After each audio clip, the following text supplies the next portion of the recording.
Sorry for the light.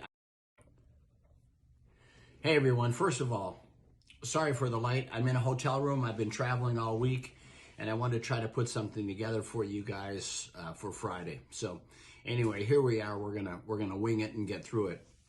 So if you remember last week, we talked about if somebody approaches you and you're trying to raise capital, some of the questions and things that you should expect to hear from them to help you be better prepared in that process. All right. So let's assume that you found your capital. I want to just take you down another step now. I want you to think about if you're going to put your team together. What does that team look like that you're trying to assemble? All right. You're going to start a company now.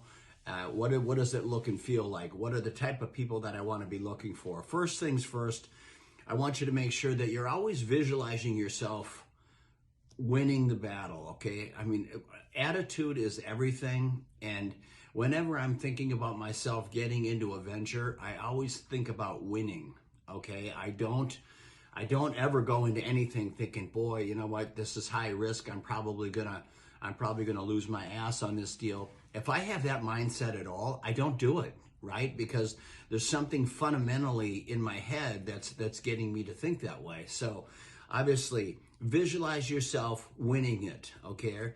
Okay. I told you guys that I've been reading this book, okay? You know, Draw the Circle, right? And it's a 40-day prayer challenge. I'm a big fan of it, okay? I'm a big fan of prayer, right? And in this book, it says, you know what? If you want big things, you have to pray big, all right? So I'm an advocate of it. So I recommend getting the book. Go to Amazon. It's like 15 bucks. Who cares? But there's some good information in it. And I try to kind of live by it. There's just some good moral compass type mindsets that you should be thinking about. And I literally get on my knees every day and pray for a handful of things. Obviously, I pray for my friends and I pray for the beautiful life that God has given me. I have a few things that I pray for, you know, religiously every day. Some things to turn around in my life, but I pray for them, man, and I don't stop. And on some of the things I pray for them multiple times a day. But I don't. The purpose of this video is not to get into that for you, but I do want you to get into the thought of, you know what?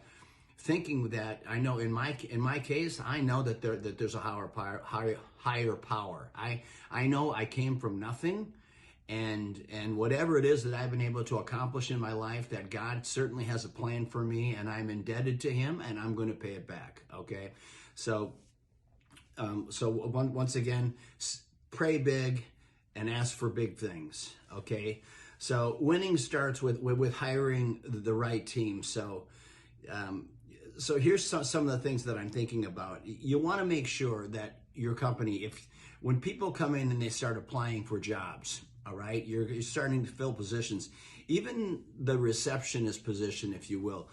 And keep in mind, receptionist position, I know in my office, it's one of the most important positions in the club because it's the first face that people see when they walk in my door. So, you know, it always drives me crazy when somebody say, oh, she's just a receptionist. I would say, you know what, bullshit. She's the first thing that people see. She's the example. She's Rebecca at my office. I mean, her face, every time you come in, her face has a smile on it. She's pleasant. She's lovely as could be. I tell you what, she was the heartbeat of that office because she represented everyone behind her who was in their cube. So a very important role. But more importantly, when you start talking about your company, you know, your company needs to be morally and ethically sound, okay? That your customer needs to come first, right? Obviously your employees, but you're just fundamentally that your business practice, your customer comes first, okay? Your customer in most cases is always right, all right? In most cases, you know, in today's day and age, let's face it, there's some customers out there who are just, you know, freaking nuts. And, you know, those people, you deal with them on a case-by-case basis. But for the most part, you want to give your customer the benefit of the doubt and you want to make them happy. You want to make lemonade, okay? So obviously, I remember I mentioned having employee gatherings a couple, 2-3 times a year to get your people together. And I know that some of this is redundant of what I had talked about just even last week and a couple of weeks ago. But I'm telling you, I had so much feedback coming back that I said, I'm just going to touch on some of these points again, just to drill them down a little bit for you. Another thing that I started in my office that was really kind of a game changer. On Monday mornings, I started a Bible study. Okay, I just said, hey, look, do we want to start a Bible study? And we usually had between 12 and 15 people who would participate in it. It started at 8 o'clock in the morning, went from 8 until 9. So it was before business hours. Those people that came at 8 o'clock, they worked a 9 until 6 shift. So they came on their own time, but it was a chance of fellowship within the office. And once again, guys and gals, that matters. And having that Christian foundation within your company. Once again, I talk about ethics and I talk about integrity of your company. It starts at the top. You've got to have integrity. You have to have ethics, and you want to be a company that people want to be associated with. Okay, and for me, hey, look, I'm not afraid to talk about God. I'm not afraid to talk about God with my customers. I'm not afraid to talk about God with any of you because that's just how I roll. Okay. So that's just some of the basic table stakes about setting a tone of how you're going to find some people, because people like the idea that you're not afraid to stand out front and say, look, I believe in God. I believe that my company, we want to have a company that's built on substance, moral integrity. That's what we're about. People want to work for companies like that. Okay. When I sit down and I try to find the talent, okay, I find some of the talent in the most unconventional places, and I'm always looking for personalities, okay? I'm looking for personalities because in my business is the health and wellness space. It's the people business, and you can't teach personality. So I'm always on the lookout for that. I try to hire people that have that personalities. Obviously, unless I'm looking at somebody that's creating law degrees or accountants or things like that, that's a little bit more specialized. But the personalities, okay? And I had some of the most diverse people work for me who ended up being some of the best employees, and I'm going to share a couple of stories with those in a minute. But let's face it, the health and wellness space, it's not a technical business to get into. It's not technical, yes. You have to think about it. You have to think about what you're doing. You have to think about the advice that you're providing people, okay? But at the end of the day, it's a relationship-driven business. That's what it is, okay? You've got to trust me, and I've got to be able to set up some sort of a plan for you, some sort of a roadmap for you, okay? And I've got to put you in a place where you're going to believe me, and I got to put myself in a place where I can deliver on my promise to you. Obviously, if I'm going to tell you that you're going to lose 20 pounds in a week, obviously, I'm selling you. That's snake oil salesman, and that doesn't work. So build a relationship on trust, okay? And that goes for anything. I don't care if you're selling cars, houses.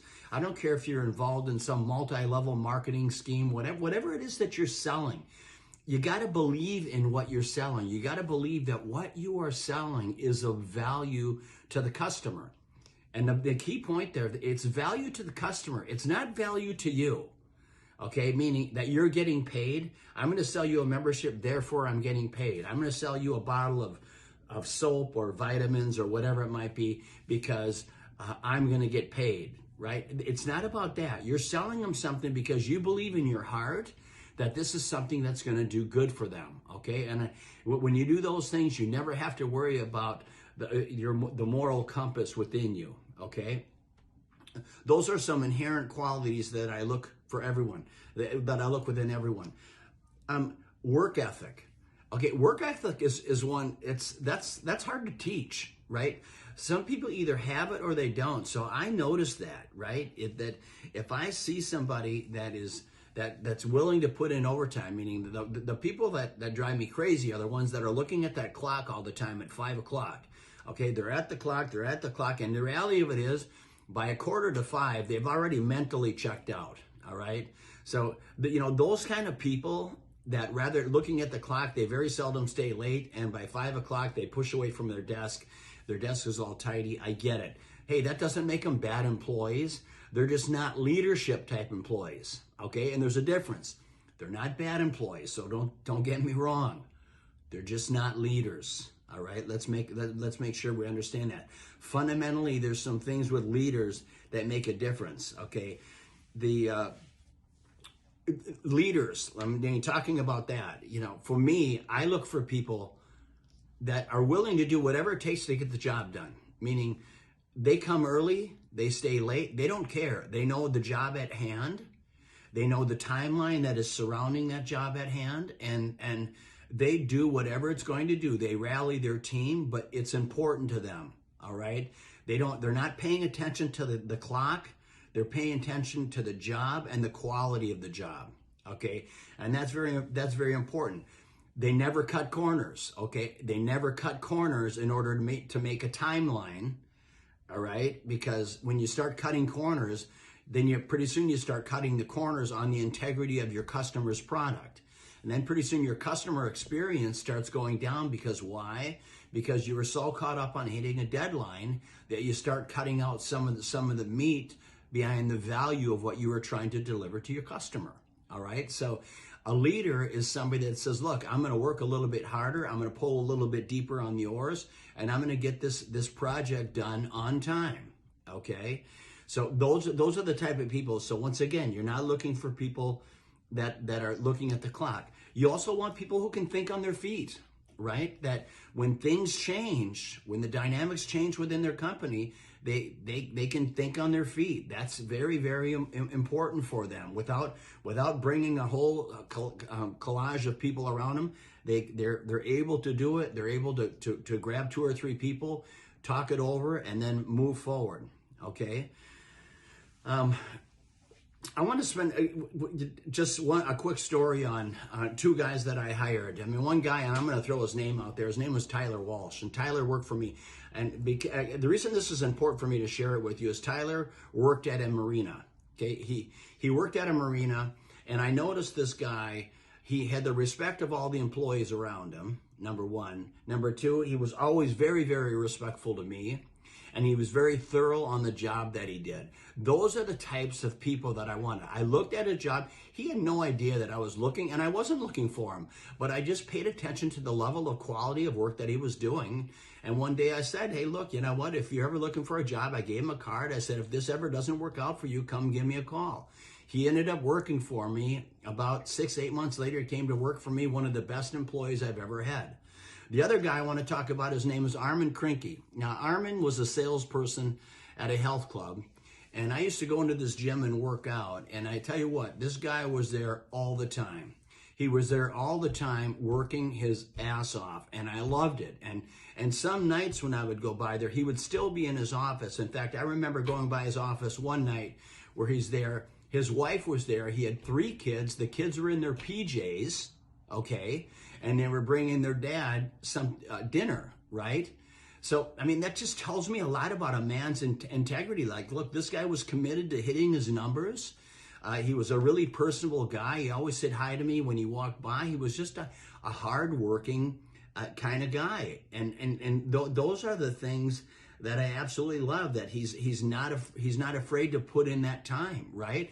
And I love the fact that his wife would stand behind him the entire time as well. So, you know what? I'm kind of old-fashioned that way. I like a guy that says, look, my job is I'm gonna protect my family. I'm gonna provide for my queen and provide for my kids. And this guy did an exemplary job. He's been working for me now, I think, for 7-8 years. He's a great employee, good friend of mine, and I hire guys like that every day. So anyway, guys, I hope that brought a little bit more to it. I'm going to be launching a company here in the next 30 to 45 days. I mentioned that before. I'm going to start documenting that. So next week, I'm going to start talking about the steps that I put in place on starting this company. Why I decided to start a company, and what was my thought process behind doing it. What were some of the different block and tackling things that I did before I finally made the decision to say, you know what, this is something that I'm going to do.